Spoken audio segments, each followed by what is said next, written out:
What's up, guys? Welcome back to Newswave. So it wasn't too long ago that we talked about Yakuza Like a Dragon running at 900p, 60 frames per second on the Xbox Series S. But I said, hey, I don't think it's good to judge the Series S on this one game with the Dragon engine that is not optimized very well. And it turns out today we get to talk about the Series S doing 4K in a certain game, going a complete opposite direction of what we were talking about before with Yakuza Like a Dragon.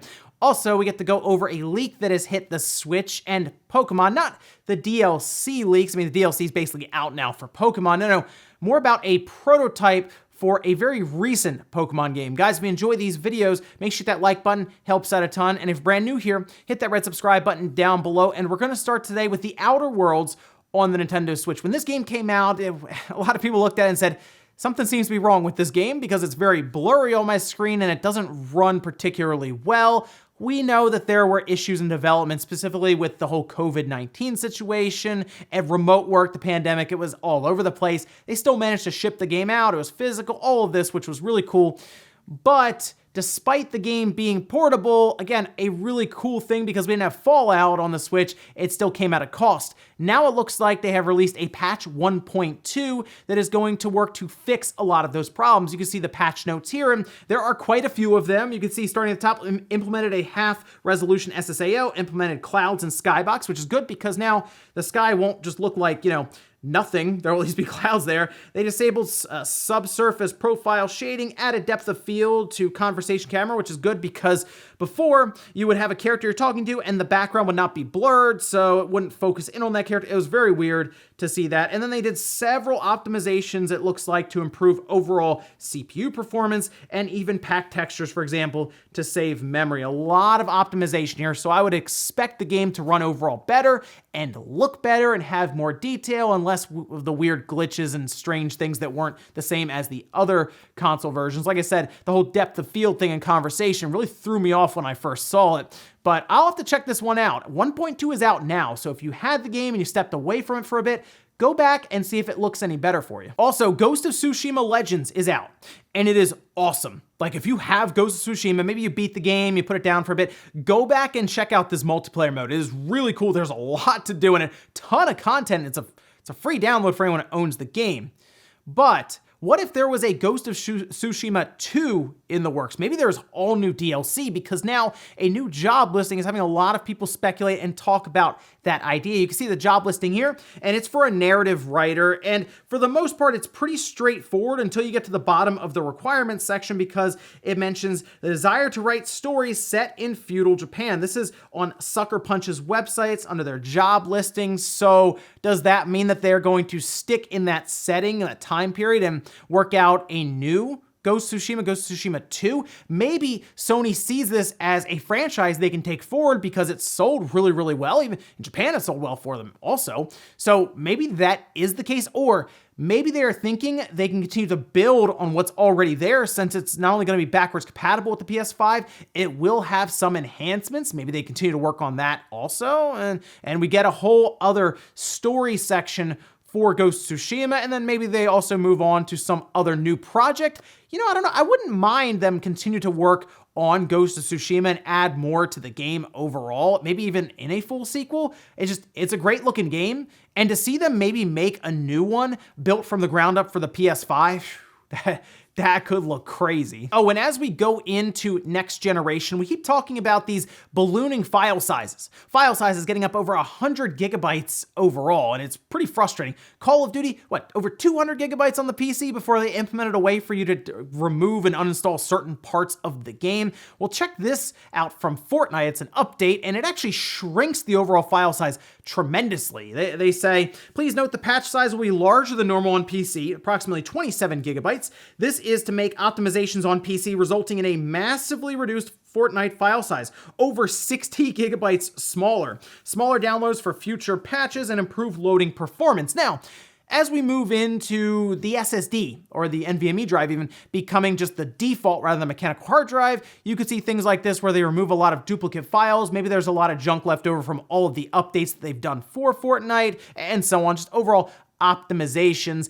I would like to see this for a lot of games going into next generation so that we can get more out of our storage mediums, but we'll see if any other games really do something. 60 gigabytes being shaved off the top is a big deal. Going from just over 90 gigabytes down to about 30, for a lot of people who may run this off of their main SSD boot drive, that's a pretty good amount of space saved. And guys, with some of the quick news out of the way, let's get into the bigger stuff. Let's start right away with the Xbox Series S and a game that it will be running in 4K. Now, I have a few questions about this, one specifically, but we'll get to that. This is The Tourist from Shinin. Now, if you are not familiar with Shinin, they are absolute wizards over there. So they had fast RMX on the Switch at launch, and the game looked really good, ran super fast, high frame rate, all of this, which was really, really cool. I think it looked great still. Now you can go and play it.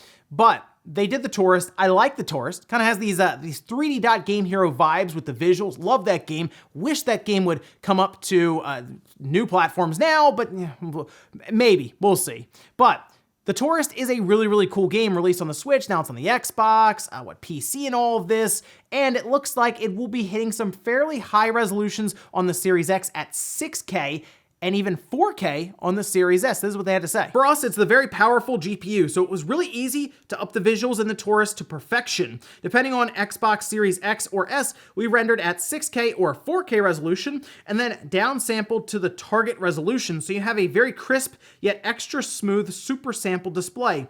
It almost looks like a good CGI movie, and that's all with no temporal reprojection, so every pixel is fresh and unique without temporal artifacts. They go on to talk a bit more about the Series S, saying, "It wasn't a limit to us. I think the Xbox Series S is quite fine depending on what you need and want." So here we have a system that we just talked about before where the internet was really arguing about 900p, for example. And now we hear that this 1440p $300 box will actually have the ability to do 4K in a game like this. And my one question is, will they be taking this game, rendering it at 4K, moving it down to 1440p, and then allowing it to then upscale back to 4K? That seems strange. I almost wonder if the Series S will just put out 4K. Just outright, why not? Just have 4K be put out for The Tourist, and it will then be a $300 4K box for some of these more simplistic or simpler looking games. I mean, I'm not gonna say The Tourist is this crazy graphical showcase. I think the art style is really, really cool. I think it's very sharp looking, but it's certainly not there to like push the boundaries of your system. However, does that mean that the Series S could put out 4K for a lot of indie games? That would actually be pretty good, again, for a $300 box. Now, the Series X is gonna do 6K, and then that's probably where it comes into play, where they're gonna move that down to 4K, so it is overall set up better for what most of us have, which is a 4K TV. I would say most of us don't have an 8K set ready to go for something like The Tourist, or we talk about Falconeer and other games. A lot of us are looking for something like 4K, 60 frames per second with a really nice HDR effect. Now, the other thing that was kind of interesting is Phil Spencer talking in that Kotaku interview about the Series S, mentioning that the Series S will actually load certain things faster than the Series X because it's gonna deal with lower resolution assets, in turn smaller assets, and of course, it shares the same overall SSD speed with the Series X, and for the most part, the same CPU. I believe it's clocked a little lower, but probably not enough to make that much of a difference. So it's kind of interesting to think about that. The $300 box, while it won't be putting out as crazy visuals as the Series X, could have the advantage in load times overall, and it could still end up doing 4K in some games. Like I said, a lot of people were kind of ripping on the Series S there for a bit, asking if it was next generation, but now we're starting to hear that some games, probably will be doing 4K, making it more of a next generation box than people were expecting. Like I said, The Tourist, not exactly a massive game in terms of pushing visuals, but kind of opens the door for maybe some other games that could also be 4K, going above that 1440p mark that's been set by Microsoft. Also, The Tourist is a really cool game. You might look at it and say, what is this exactly? No, it's fun. You should check it out. It's not a super long game, but I think it's worth sitting down and trying out. And like, the visuals are super unique. It runs really well. I think it looks super sharp and definitely worth checking out for at least a couple hours, see what you think. Next up, let's talk about a new leak that hit the internet, and it is around Nintendo and Pokemon on the Switch. Now, Nintendo's been getting hit with leaks all over the place. That Giga leak is still out there putting more and more things out online with prototypes and different builds, development, log files, all different things about systems. It really is crazy out there for Nintendo right now, but a prototype build of what seems to be Pokemon Sword leaked out online yesterday, and there was a lot of information, a lot of images, a lot of things I can't show you here because the Pokemon Company will make the rounds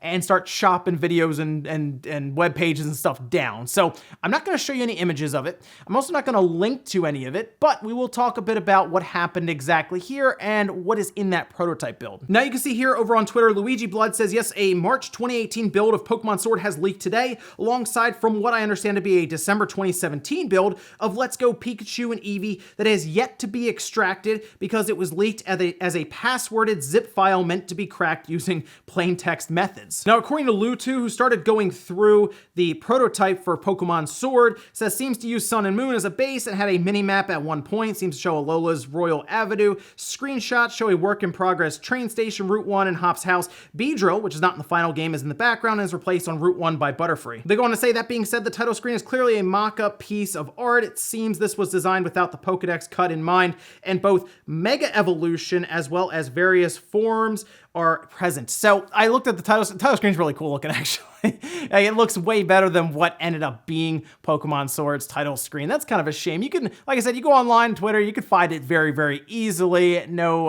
postings here or any of that. But it is weird to me that these things keep getting out there.